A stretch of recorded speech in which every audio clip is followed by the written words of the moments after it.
अक्सर बच्चों को इसमें इश्यूज होते हैं कि what is URP unrealise profit. तो मैं एक आपके सामने एक शॉर्ट सेशन पेश करता हूं जिसमें यूआरपी और अनरियलाइज लॉस दोनों आपके सामने पेश कर देता हूं।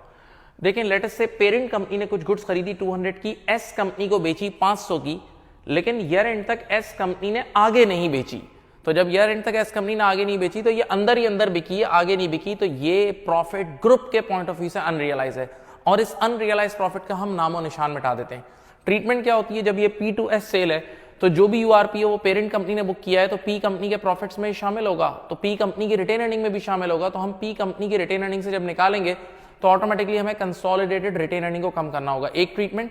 और सेकंड, जब पी ने एस को प्रॉफिट रख के बेचा है तो यही अनरियलाइज प्रॉफिट इस इन्वेंटोरी में भी शामिल है। तो आप इस अनरियलाइज प्रॉफिट को जो कि 300 का है वो यहां से निकाल देंगे और जैसे ही इस इन्वेंटोरी से निकालेंगे तो 500 माइनस 300 ये हो जाएगा 200। बच्चे ने कहा ये जो आप 200 पे लेकर आए ये बिल्कुल करेक्ट ट्रीटमेंट है। जी बिल्कुल ट्रीटमेंट करेक्ट है। दलील, इस पूरे चैप्टर जब भी हम ये काम कर रहे होते हैं तो हमारे जहन में होना चाहिए ग्रुप अकाउंट्स। हम ग्रुप अकाउंट्स पढ़ रहे हैं तो ग्रुप मींस ये बॉक्स, ग्रुप मींस ये बॉक्स। तो बताएं इस बॉक्स में ये गुड्स कितने में एंटर हुई थी, 200 में, यानी इस बॉक्स के पॉइंट ऑफ व्यू से कीमतें खरीद थी 200। तो जब हम इस ग्रुप की अकाउंटिंग पढ़ रहे होंगे तो इन्वेंटोरी 200 की नजर आनी चाहिए ना। तो देखो इस पूरे काम के बाद इन्वेंटोरी 200 की नजर आ रही है। तो प्यारे बच्चों, जब यूआरपी होता है, अनरियलाइज प्रॉफिट होता है, तो आप, ये मैंने ट्रीटमेंट लिख दिया, ये कंसोलिडेटेड रिजर्व को भी कम करता है और ग्रुप इन्वेंटोरी को भी कम करता है। अब एक बड़ी मजेदार चीज जो अनयूजुअल कॉन्सेप्ट है वो है unrealise loss. Unrealise loss, sir इसकी ट्रीटमेंट क्या होगी? एक एग्जाम्पल लेते हैं। हमने कुछ गुड्स खरीदी थी 100 की, लेकिन उस गुड्स की फेयर सेलिंग प्राइस यानी असली सही सेलिंग प्राइस कितनी थी, 150, लेकिन पेरेंट कंपनी ने एस कंपनी को जानबूझ के 80 में बेच दी, जानबूझ के सस्ते में बेच दी, यानी लॉस में बेच दी। 100 रुपए की खरीदी और 80 की बेच दी, जबकि असली फेयर सेलिंग प्राइस कितनी थी, 150। तो अब बताओ एस कंपनी ने कितने में खरीदी है, 80 में। सवाल यह है कि क्या इसकी कोई एडजस्टमेंट होनी चाहिए? जी बिल्कुल होनी चाहिए और दलील मैं आपके सामने दूंगा अभी। और इसकी एडजस्टमेंट बिल्कुल ऑपोजिट होगी जो उसकी है। उसमें हम डिडक्ट कर रहे थे ना, उसमें हम डिडक्ट कर रहे थे कंसोलिडेटेड रिजर्व से भी लेस कर रहे थे और ग्रुप इन्वेंटोरी से। तो इसमें ट्रीटमेंट क्या होगा, unrealised loss is added in CR and group inventory. तो कितने का अनरियलाइज लॉस है, 20 रुपए का है, तो यहां आपने 20 रुपीज एड करने हैं, तो ऑटोमेटिकली ये इन्वेंटोरी ईयर एंड पे 100 रुपए पे आ जाएगी। सवाल ये कि सर ये जो आपने काम किया है इसकी कोई लॉजिक है? जी बिल्कुल है, दलील देता हूं।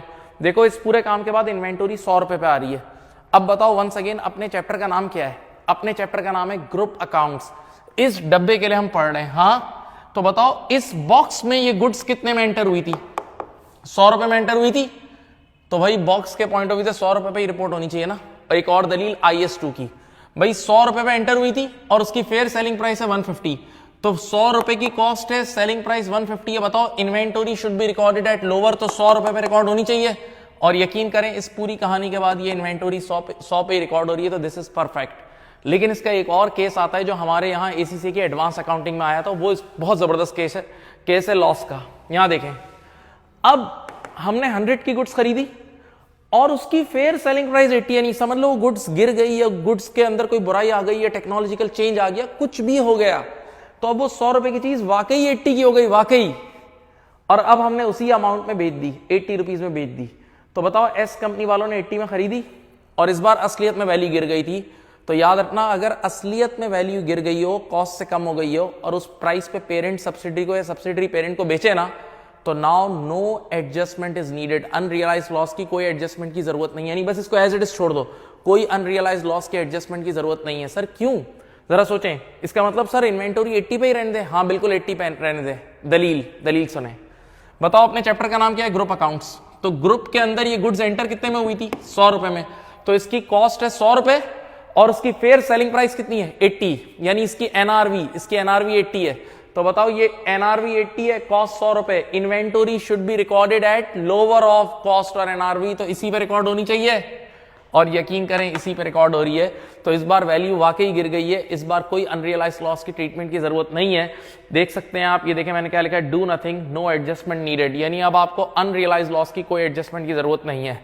उम्मीद है आपको ये वीडियो पसंद आई होगी। अगर पसंद आई है तो इस पर जरूर कमेंट करें। आपकी मोटिवेशन, आपके फीडबैक से हम और वीडियोस बनाते हैं। Thank you, Allah Hafiz.